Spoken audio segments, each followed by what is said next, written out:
apostol. Mahal na Teofilo, isinalaysay ko sa aking unang aklat ang lahat ng ginawa at itinuro ni Jesus buhat sa pasimula hanggang sa araw na siya'y umakyat sa langit. Bago siya umakyat, tinagubilinan niya sa pamamagitan ng Espiritu Santo ang mga apostol na kayong hinirang. Pagkatapos ng kanyang pagbabata, maraming ulit siyang napakita sa kanila. Sa gayon, napatunayang siya'y buhay. Napakita siya sa kanila sa loob ng 40 araw at nagturo tungkol sa paghahari ng Diyos. At samantalang siya'y kasama-sama pa nila, kanyang tinagubilinan sila. Huwag muna kayong aalis sa Jerusalem. Hintayin ninyo roon ang ipinangako ng Ama na sinabi ko na sa inyo. Nagbinyag nga sa tubig si Juan, ngunit di na magtatagal at bibinyagan kayo sa Espiritu Santo. Kaya't nang magkasama-sama si Jesus at ang mga alagad, nagtanong ang mga ito, Panginoon, itatatag na ba ninyong muli ang kaharian ng Israel?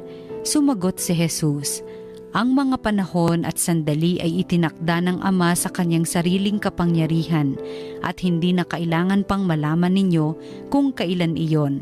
Ngunit bibigyan kayo ng kapangyarihan pagbabasa inyo ng Espiritu Santo at kayo'y magiging mga saksi ko sa Jerusalem, sa buong Judea at Samaria at hanggang sa dulo ng daigdig.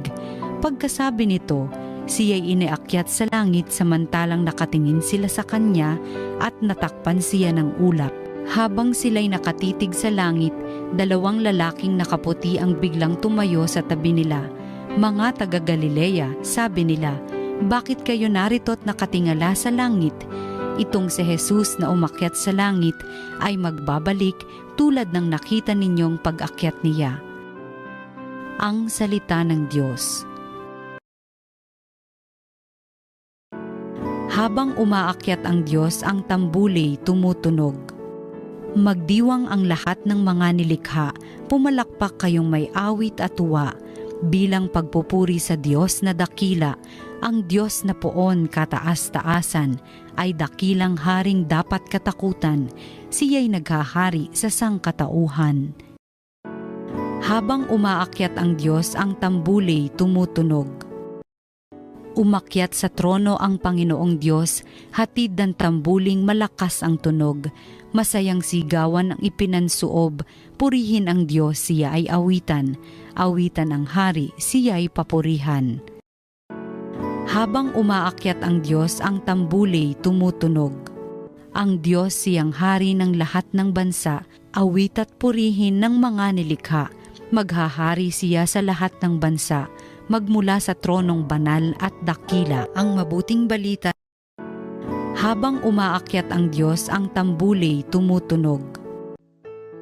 Pagbasa mula sa sulat ni Apostol San Pablo sa mga taga-Efeso. Mga kapatid, hinihiling ko sa Diyos ng ating Panginoong Hesukristo, ang dakilang Ama, na pagkalooban niya kayo ng espiritu ng karunungan at ng tunay na pagkakilala sa Kanya. Naway liwanagan ng Diyos ang inyong mga isip upang malaman ninyo ang ating inaasahan sa Kanyang pagkatawag sa atin. Ito'y ang kaluwalhatiang inilaan niya sa Kanyang mga hinirang at ang walang hanggang kapangyarihan niya sa atin na mga nananalig sa Kanya. Ang kapangyarihan ding iyon ang muling bumuhay kay Kristo at nagluklok sa Kanya sa kalangitan, sa kanan ng Diyos. Kaya't nasa ilalim ng kapangyarihan ni Kristo ang lahat ng paghahari, kapamahalaan, kapangyarihan at pamunuan.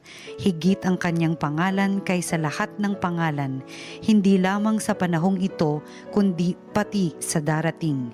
Ipinailalim ng Diyos sa kapangyarihan ni Kristo ang lahat ng bagay at siya ang ginawang ulo ng simbahan.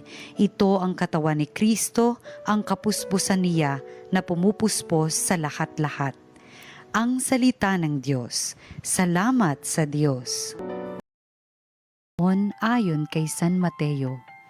Noong panahong iyon, ang 11 alagad ay nagpunta sa Galilea, sa bundok na itinuro sa kanila ni Jesus. Nang makita nila si Jesus, siya'y sinamba nila, bagamat may ilang nag-alinlangan. Lumapit si Jesus at sinabi sa kanila, Ibinigay na sa akin ang lahat ng kapangyarihan sa langit at sa lupa. Kaya humayo kayo at gawin ninyong alagad ko ang lahat ng bansa. Binyagan ninyo sila sa ngalan ng Ama at ng Anak at ng Espiritu Santo, at turuang sumunod sa lahat ng ipinag-uutos ko sa inyo. Tandaan ninyo, ako'y laging kasama ninyo hanggang sa katapusan ng sanlibutan. Ang mabuting balita ng Panginoon. Pinupuri ka namin.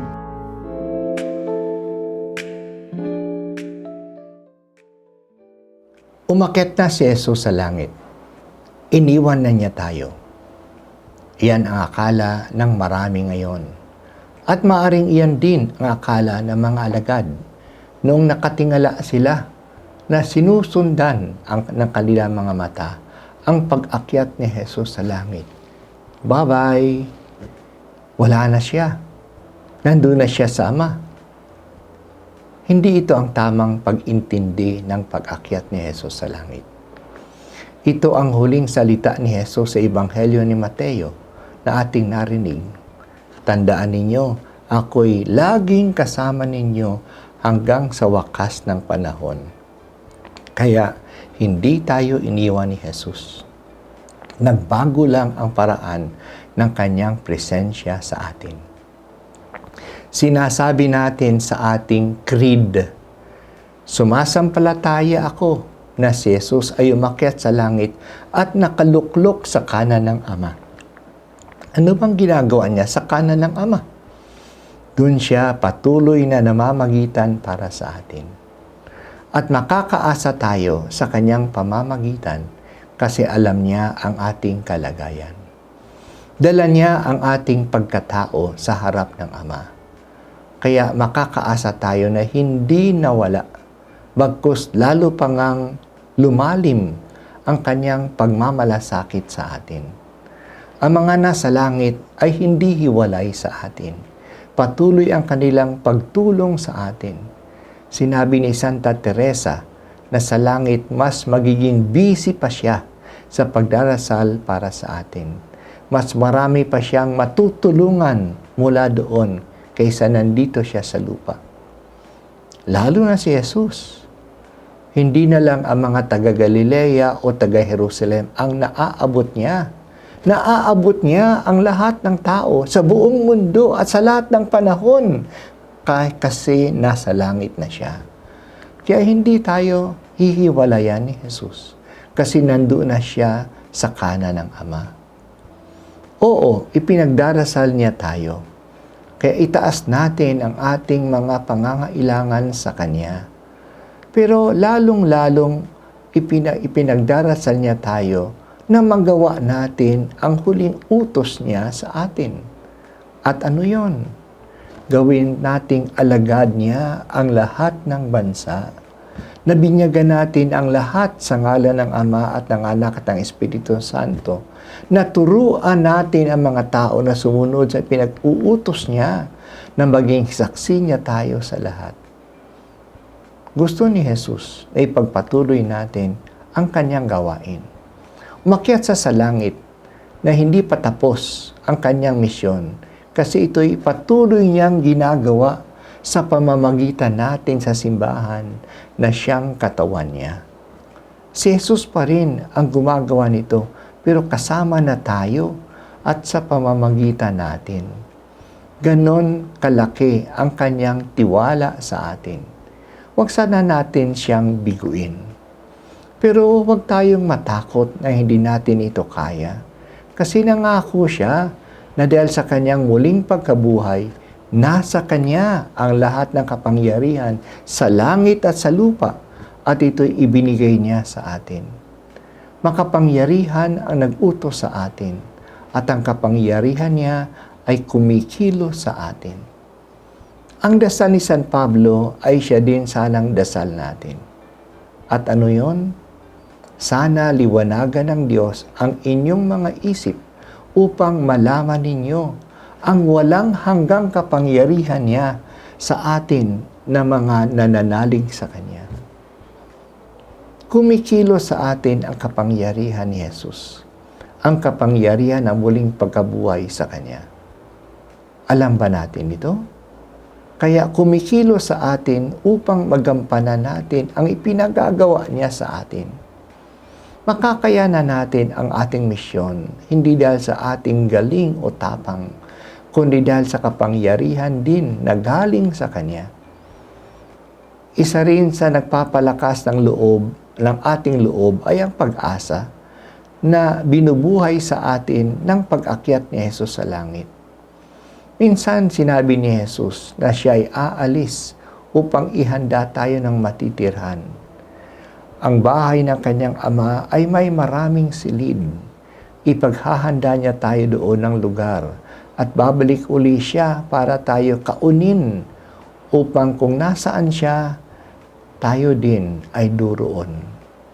Ang kapistahan nito ay nagbibigay sa atin ng pag-asa. Babalik uli siya at isasama tayo kung nasaan siya.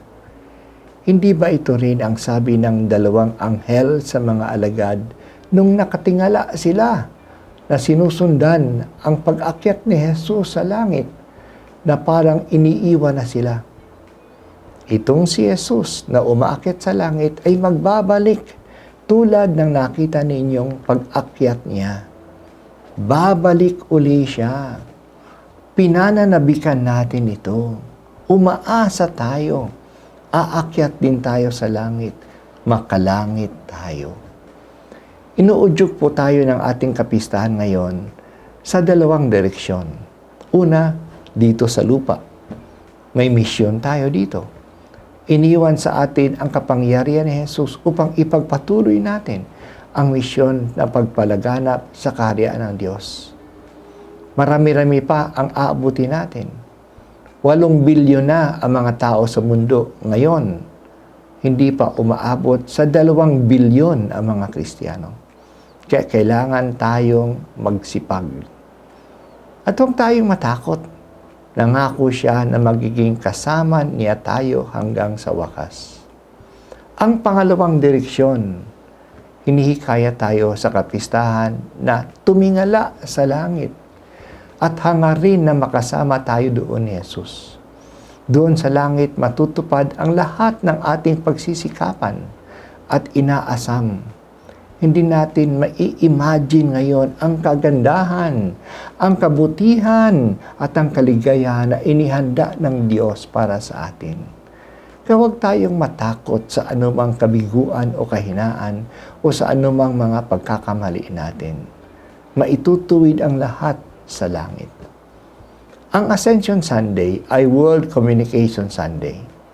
Ito ay tinalaga ni Saint Paul VI noong 1967 upang kilalanin ang progress na ginagawa ng mga tao sa paglawak ng komunikasyon.